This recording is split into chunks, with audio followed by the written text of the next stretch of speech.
L'histoire commence alors qu'un mystérieux garçon nommé Juzu arrive pour un travail. On lui dit qu'il n'y aura qu'une seule personne de garde, donc cela devrait être facile pour lui. Juzu a vraiment confiance en ses capacités, alors il dit à son associé de préparer l'unité d'élimination. Quand il arrive, il neutralise immédiatement l'une des caméras. Il entre dans une pièce où une transaction est en cours, et quelques voyous se demandent qui il est. Juzu les ignore simplement, et il se demande seulement s'ils ont un briquet pour allumer une cigarette. Juzu voit qu'ils essaient d'ouvrir un coffre-fort, et il commence à leur tirer dessus. Il est sérieusement en infériorité numérique, mais il les surpasse en compétences. Il se fraye un chemin à travers l'obscurité et élimine chaque voyou un par un. Un gars reste, et il essaie de s'enfuir avec la mallette. Il maudit sa mauvaise chance parce que le vieux gars est un tueur à gages qui éliminera n'importe qui si l'argent est bon. Juzu apparaît de nulle part car il n'apprécie pas d'entendre ces rumeurs à son sujet. Il n'élimine pas n'importe qui, et il s'est fait une règle de ne mettre fin qu'à la vie de ceux qu'il appelle les irrécupérables. Le voyou supplie pour sa vie, mais il ne fait que gagner du temps. Il essaie de tirer en retour, mais Juzu a déjà disparu. Il se retrouve derrière le voyou, et il le frappe pour l'envoyer dans une autre pièce. Après cela, l'associé de Juzu, nommé Kotatu, dit qu'il a fait un excellent travail. Il y avait 25 voyous, et il les a tous détruits. Juzu est contrarié, cependant, parce que Kotatu avait dit qu'il n'y aurait qu'un seul garde. Kotatu fait remarquer que cela n'avait finalement pas d'importance parce que Juzu est un tueur à gages légendaire. Juzu n'apprécie pas cela et dit à Kotatu de ne plus jamais l'appeler comme ça. Kotatu parvient à ouvrir la mallette pour révéler qu'il y a un nid de guêpes à l'intérieur. Ils vont chercher à manger, et Kotatu est stupéfait par la quantité d'ail que le tueur à gages mange. Le matin, Juzu entre dans son immeuble et terrifie un pauvre enfant. Il ne peut que s'excuser car il n'a jamais été bon avec les enfants. Il avait autrefois une famille, et il se demande si les choses auraient été différentes s'il avait été meilleur avec les enfants. Son travail est tout ce qu'il a, donc il ne pouvait jamais comprendre son propre enfant. Juste à ce moment, Kotatu arrive car il a besoin d'utiliser la salle de bain de Juzu. Nous voyons qu'un insecte rampe sur la veste de Juzu et commence à le suivre. L'insecte le pique, et Juzu est choqué de voir que c'est une guêpe. Il n'en a jamais vu comme celle-ci auparavant, et sa piqûre lui cause une douleur immense. Cela ne fait qu'empirer car Juzu peut à peine respirer. La douleur est atroce, alors il perd connaissance. Quelque temps plus tard, Juzu se réveille et voit qu'une fille nommée Harry le regarde. Il est dans son laboratoire, et elle aimerait qu'il réponde à quelques questions. Elle veut son nom complet et son affiliation. Son nom est Juzu, et il dit qu'il fait partie du syndicat d'assassins appelé Zo. Quant à Harry, elle est la chef de la division scientifique, et c'est aussi son ex-femme. La mémoire de Juzu semble bonne, et ses signes vitaux sont bons. La seule chose qui est étrange, c'est son apparence, et cela semble avoir été causé par la guêpe. Elle venait du nid qui était dans la mallette, mais il y a plus à l'histoire. L'entreprise avec laquelle la cible de Juzu traitait fait des recherches sur la manipulation génétique des organismes vivants. Ce n'était pas une guêpe ordinaire, et ils ne savent pas comment elle a pu changer Juzu. Juzu ne sait toujours pas de quoi elle parle, alors il est stupéfait quand il voit qu'il est maintenant une personne différente. Il est devenu un enfant, et il espère désespérément pouvoir redevenir lui-même. Malheureusement, Harry n'a aucune idée de si c'est possible. Harry est connu pour être un génie, mais elle dit que ce n'est pas quelque chose qu'ils peuvent analyser facilement. Juzu a une crise de panique totale lorsqu'il remarque que sa voix est vraiment aiguë. Sa peau est vraiment lisse, et il est beaucoup plus petit maintenant.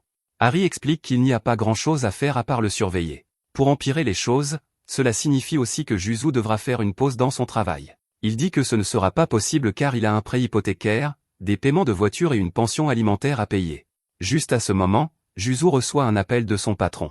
Son patron ne peut pas croire que cette voix aiguë appartient à Juzu, alors Juzu doit le lui confirmer. Juzu sait que les choses sont bizarres maintenant, mais il assure à son patron qu'il peut encore faire son travail. Le patron est en fait heureux d'entendre cela car il a un travail parfait pour lui. Juzu est impatient de retourner au travail, mais il est choqué quand son patron dit qu'il veut qu'il aille au collège.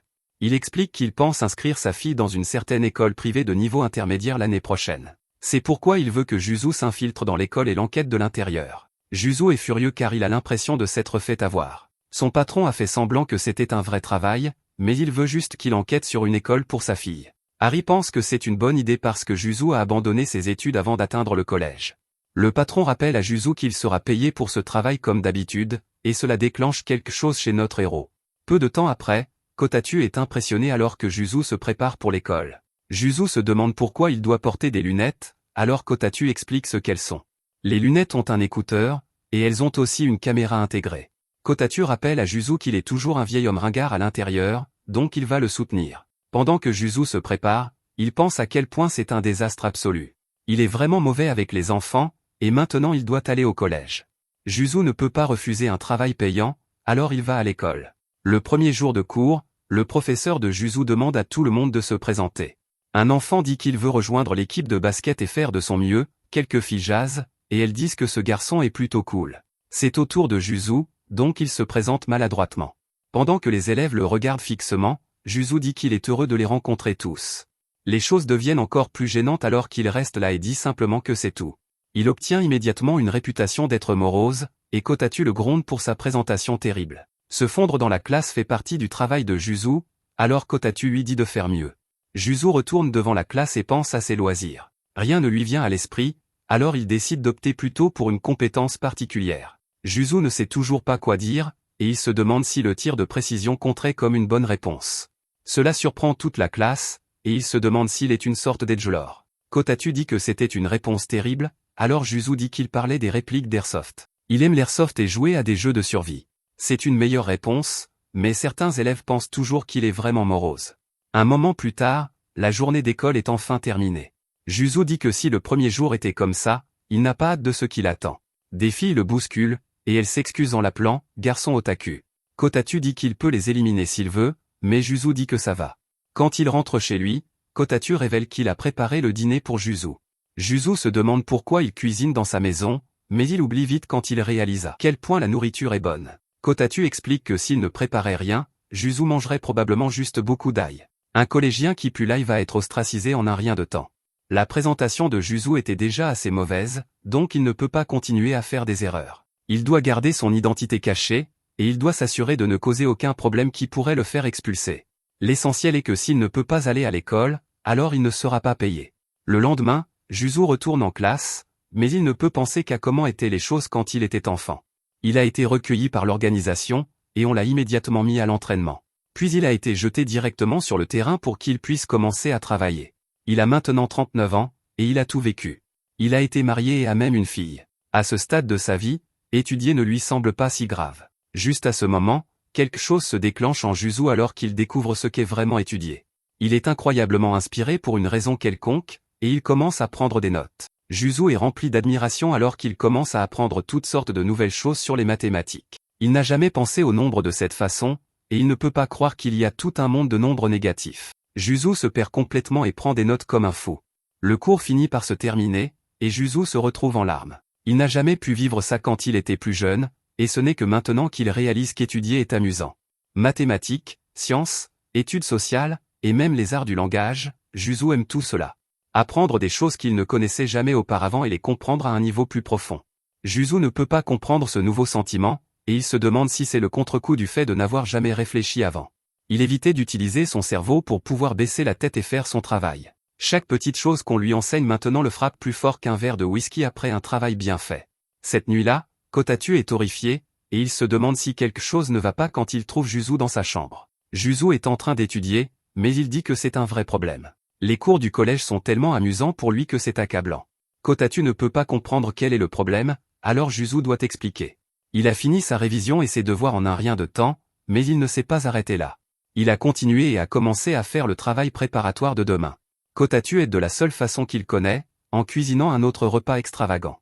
Le lendemain, nous voyons qu'il y a un étrange individu qui traîne devant l'école. Quand les cours se terminent, Juzu ne peut que se demander ce qu'il va faire. Apprendre a de nouveau été un plaisir pour lui, et il a particulièrement aimé les études sociales. Juzu a pu relier ce qu'il apprenait à sa propre expérience de vie, et cela l'a rendu bien meilleur. Tout n'est pas bon, cependant, car Juzu n'est toujours pas bon avec les enfants. Juste à ce moment, Kotaku fait remarquer qu'il y a une agitation à proximité, un type avec un masque de panda donne un coup de pied au visage d'un garde, et quelques filles rient de lui. Elles trouvent ça hilarant, mais elles sont terrifiées quand le type se précipite sur elles. Ce type est vraiment un étrange individu, et Juzu se demande ce qui ne va pas chez lui. Kotaku fait remarquer que ce sont les filles qui ont eu une attitude envers Juzu avant, donc Juzu ne leur doit aucune aide. Juzu reconnaît qu'elles sont méchantes, mais elles ont aussi le même âge que sa fille. Juzu est aussi à l'âge où il n'est pas assez mesquin pour ne pas aider quelqu'un juste parce qu'il a été méchant avec lui. Kotaku est terrifié en réalisant que Juzu s'apprête à faire quelque chose. Il rappelle désespérément à Juzu qu'il ne peut pas compromettre sa couverture. Juzu lui dit de ne pas s'inquiéter, et il utilise ses compétences incroyables. Il crée une petite distraction en faisant tomber quelque chose des mains d'un élève. Quand l'enfant est distrait, Juzu prend sa boîte de craie et la lance sur le dangereux individu. Il se déplace ensuite à une vitesse incroyable pour tirer 3 coups. Il frappe la boîte et crée un immense écran de fumée. Kotatsu est émerveillé comme toujours, mais Juzo lui dit de se taire un instant. Il se fraye un chemin à travers la fumée et atterrit un coup de poing dévastateur sur le panda. Juzo est stupéfait, cependant, car ce coup de poing était censé faire tomber le gars. Juzo réalise que ce n'est pas parce que ce type est fort, c'est parce qu'il est devenu un enfant. Le psychopathe réalise qu'il est en danger, alors il sort un bâton de dynamite. Il prévoit d'emmener tout le monde avec lui, mais Juzo est imperturbable. Il utilise son livre pour éloigner la dynamite, et il prévient le gars de ne rien faire de stupide. Le gars finit par s'évanouir, et Juzo tire sur la bombe en l'air. Les filles sont sauvées, et elles réalisent que Juzo est celui qui les a sauvées. Juzo ne peut pas être découvert, alors il le nie. Il dit qu'un parfait inconnu passait par là et qu'il a frappé le dangereux individu. Juzo déclare qu'il n'est qu'un étudiant de collège ordinaire qui vient étudier comme un enfant normal. C'est une chose assez étrange à dire, alors Juzo s'en va. Le lendemain, les autres élèves de la classe de Juzo décident de créer un chat de groupe. Toute la classe se joint, mais ils peuvent dire que Juzo ne semble pas être le genre de personne qui aimerait ce genre de choses.